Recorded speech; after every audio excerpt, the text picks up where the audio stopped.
Hello and welcome to the 18th Dev Diary talk through thingamabob that we do every week. So as always, we'll start with the Twitter teaser on Sunday, and yeah, small teaser for tomorrow's Dev Diary for Game Imperator. This is not the best screenshot in the world, this is just a tribute. I love that reference.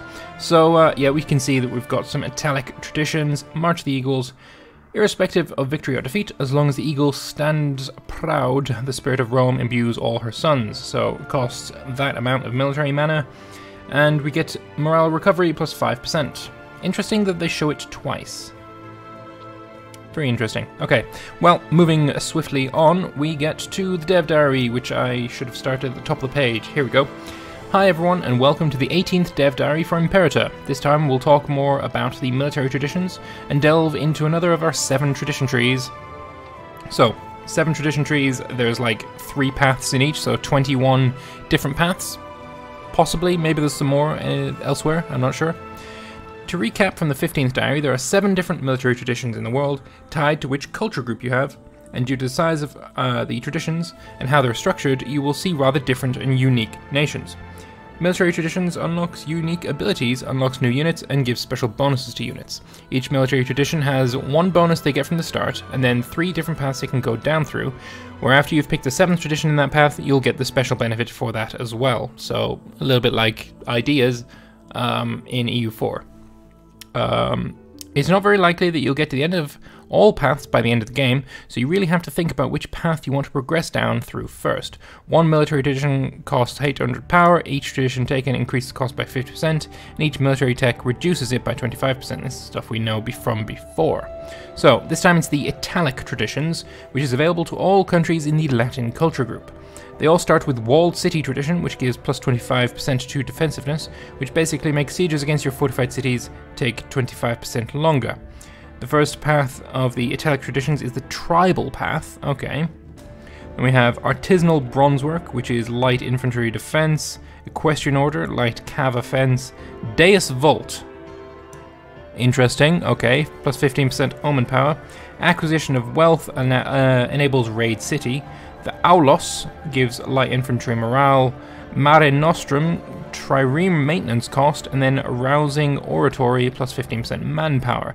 End bonus is Hill Dwellers, which gives plus 15% compatibility to Light Infantry when fighting in hill terrain. So basically, if you're focusing on Light Infantry, which the game is basically saying is kind of worthless, if we want to go back to one of my old videos, I talk about that.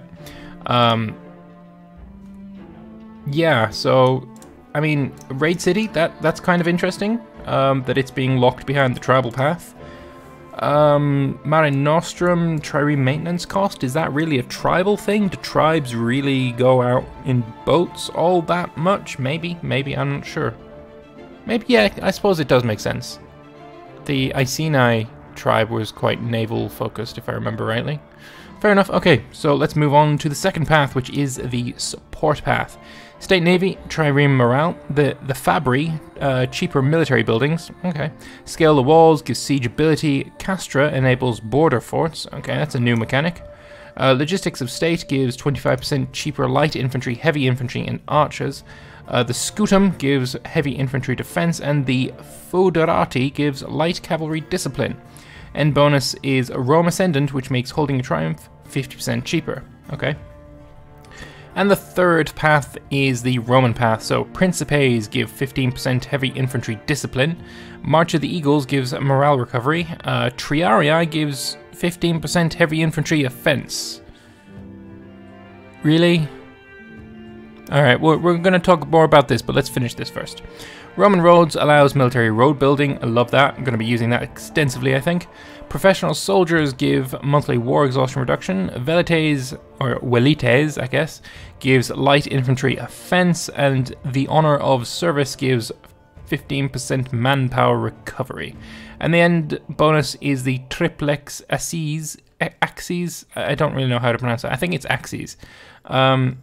Which allows a defensive stance for your armies, similar to the Greek phalanx, and this is something I disagree with quite heavily, so...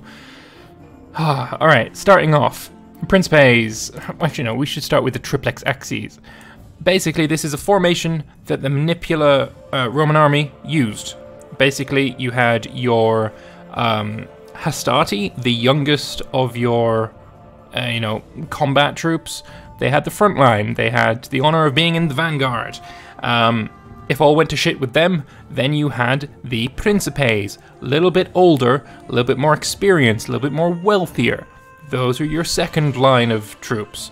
They would go in, and if everything went to shit, everything went to hell in a handbasket, the situation was dire, you were fucked.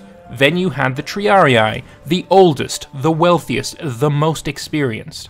They also generally used spears because they grew up using spears and they didn't want to switch over to using the gladius when that got introduced. So that's the triplex axes. It's not a defensive stance. It's just the way Rome fought for a long ass time. Obviously when they went to the cohort system, that's an entirely different situation, but the triplex axes is not a defensive stance. Secondly, Principes giving heavy infantry discipline. I disagree. I think Triarii should have the heavy infantry discipline because they are the oldest, they are the most disciplined, they are they're more experienced, so they should have the discipline. So honestly, the only thing I would say about this is switch these two around. Give the Principes some offense, and then put the discipline on the Triarii. I see no problem with switching these around. The Velites are the skirmishers of the Roman army. They had I guess they weren't pila. They were more like javelinists.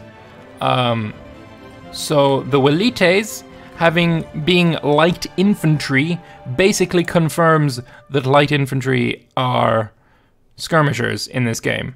And we were thinking, I was suggesting a long time ago that they should rename the archers into being skirmishers. But now we get confirmation that the Velites, which are Roman skirmishers, are actually in the light infantry category, which I do not like at all. I still think the fact that they've named them archers and not, skirmishers or ranged troops or something like that is completely stupid. But anyway, okay, so there's a lot to talk about in this particular point, but I think I have talked about it, so let's move on. No, whatever. So, scale the walls. Siege engines were scarcely used in the early Republic, sieges instead relying on covert attempts to scale the walls, as well as sieges of attrition.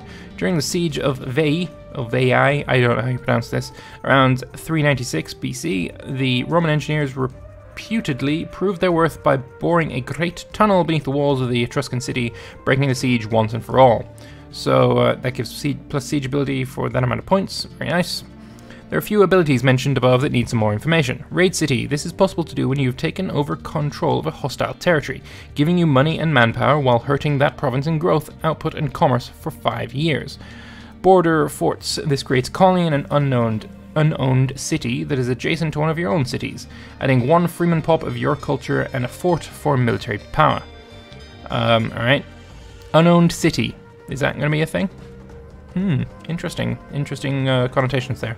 And then military road building, the cheapest and fastest way to build roads in the game, and I think the most interesting part about this is that it sort of confirms that there are other ways to build roads in the game.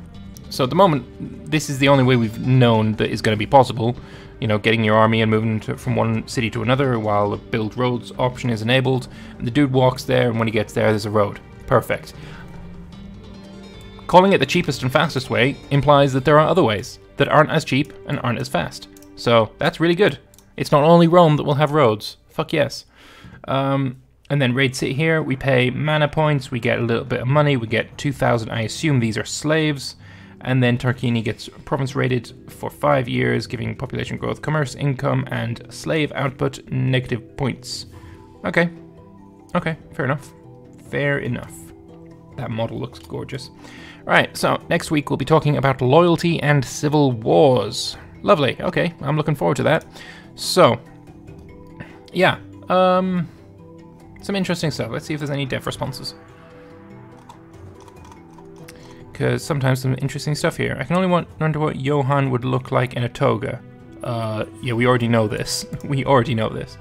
It seems weird that Rome Ascendant bonus isn't part of the Roman tree, but cool information nonetheless. You shouldn't see the names as exclusive in that way. You can pick from any path, and any Rome is likely to have these things picked not only from the path we initially call the Roman path.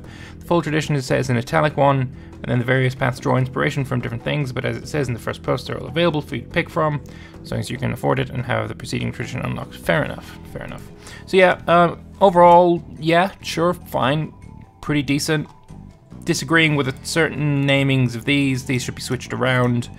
Totally disagreeing that this is a thing, because it's not, and the fact that Welites are light infantry disappoints me greatly. And that's about it. I don't think there's much else to talk about, so I'm going to leave you with that. So I want to thank you all very much for watching. If you have any thoughts, please do leave them in the comments below.